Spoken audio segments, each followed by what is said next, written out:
My name is Aditya, and I am a musician.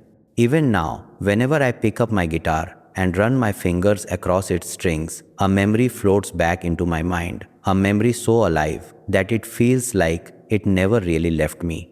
The sound of the chords is not just music to me, it is a doorway, a path that takes me back to the time when everything seemed simple, yet everything was so fragile. A time when friendship, dreams, and love collided in ways I couldn't have predicted. A time when Nisha was not just a name from the past, but the center of my world. I started playing the guitar when I was a kid. Music was never just a hobby, it was a part of me, as natural as breathing.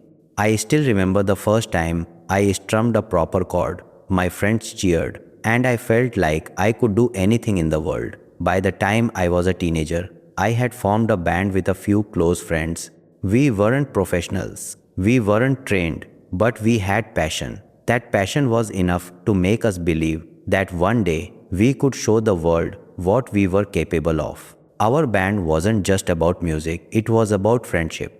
Late night rehearsals in garages, scribbling lyrics on school notebooks, fighting over which chord progression sounded better, and then laughing over cheap roadside snacks. It was magic. And in the middle of that magic was Nisha. Nisha wasn't just another face in my life. She was my childhood friend, the girl next door, the one who knew all my secrets before I even spoke them out loud. She had this way of listening to me with her eyes, not just her ears. Her laughter was the kind that stayed in your head long after she walked away. And though I never had the courage to say it out loud back then, she was my first crush, my first love, the first name my heart whispered whenever I thought about the future. But life rarely moves in the direction we plan. As we grew older, paths diverged. While I chased music, she chased her own ambitions. She wanted stability, a corporate career, a life that wasn't as unpredictable as mine, and I couldn't blame her. Not everyone is foolish enough to gamble everything on a dream as fragile as music. She chose her road, and I chose mine, and in the process, we drifted apart. Years passed. I found myself in Mumbai, the city of dreams, chasing after gigs, struggling to make ends meet, but never letting go of my guitar. Some nights were good, where applause filled the empty spaces inside me. Other nights were brutal, when rejection was the only sound I heard. But no matter how far I went, there was always a piece of me that longed for something I had lost long ago.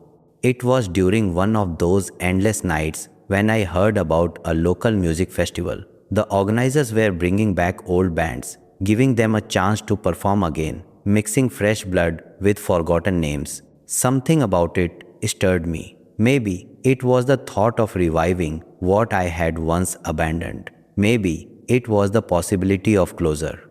Or maybe, just maybe, it was the foolish hope that some faces from the past might find their way there too.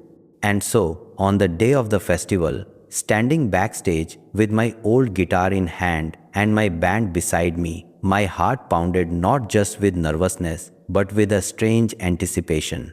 The lights dimmed, the crowd buzzed, and when the spotlight hit us, I strummed the first note, the sound echoed, and I lost myself in the rhythm. That's when I saw her. Nisha. She stood there in the crowd, a coffee cup in her hand, her eyes wide, her face frozen in that familiar half smile. For a moment, I thought I was imagining her, that my mind had played a cruel trick on me. But no, it was her. She hadn't changed much. Her hair was longer, her presence calmer, but her eyes were exactly the same. The same eyes that once laughed with me under the streetlights of our neighborhood. The same eyes that once watched me play the guitar for the very first time. My fingers almost froze on the strings, but I forced myself to keep playing. Yet, every chord I played that night wasn't for the crowd, it was for her. Every lyric I sang carried the weight of the years that had stretched between us. And when the last note faded into silence and the applause thundered around us, my gaze went back to her, and she was still there, still watching, still smiling. When the crowd dispersed and the chaos of the festival roared around me, I felt a gentle tap on my shoulder. I turned, and there she was. Aditya, she said softly, her voice carrying both surprise and warmth. It's really you. I didn't know what to say. My throat tightened, and for a moment, all I could do was stare. Then I managed a smile. Yeah, it's me. And you're still here. She laughed, a soft, awkward laugh. Of course, I'm here. I heard about this festival and thought of checking it out. Didn't expect to see you on stage though. You still play? Always. I replied, lifting my guitar slightly. Music never left me, even when everything else did. Her eyes softened. I always knew you'd never let it go. We stood there in silence for a moment, the years between us hanging heavy in the air. And then, like the old days, conversation began to flow. She told me about her life, the long hours at her corporate job, the endless cycle of deadlines and meetings. I told her about my struggles in Mumbai, the nights of hunger, the small gigs, the moments of joy that made it worth it.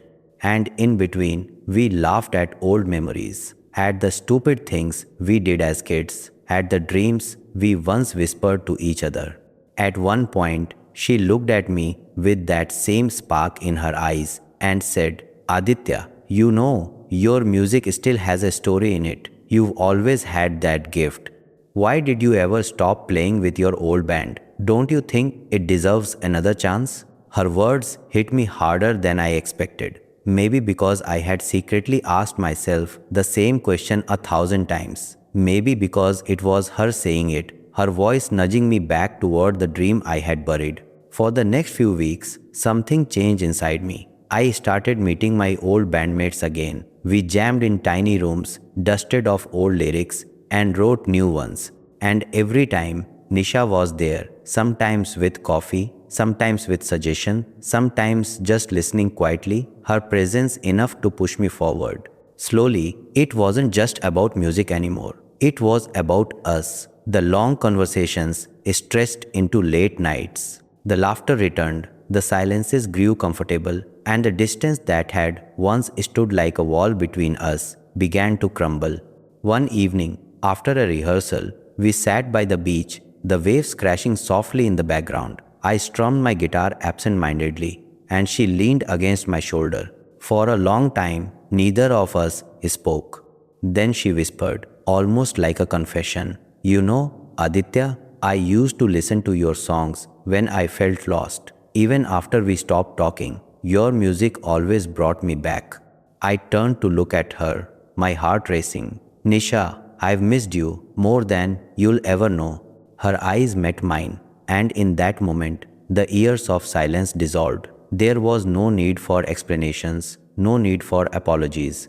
The music had brought us back together, and love had quietly filled the spaces we once thought were empty. From that day on, everything changed. Our band came alive again, but it wasn't just about reviving the past, it was about creating something new, something real.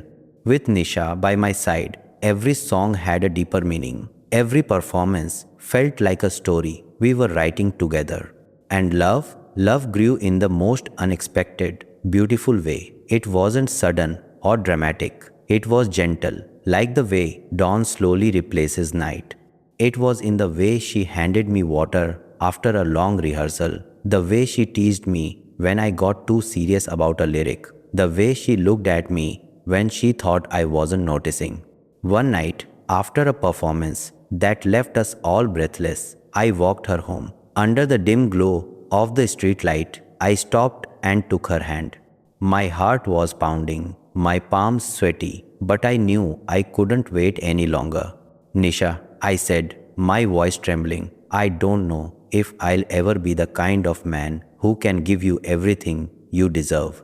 But I do know one thing. I can't imagine my music, my dreams, or my life without you anymore. Will you stay with me? For a second, she just looked at me, her eyes shimmering, and then she smiled, the same smile that had haunted me for years, and whispered, Aditya, I was always with you, even when you didn't know it. her arms wrapped around me, and in that embrace, I found everything I had been searching for: love, home, and music. Today, whenever I pick up my guitar, I don't just hear music, I hear memories, I hear laughter, I hear love, and most of all, I hear the sound of two souls finding their way back to each other. Because sometimes life takes us away from the people we love only to bring them back when the time is right. And sometimes a guitar doesn't just play chords, it remembers.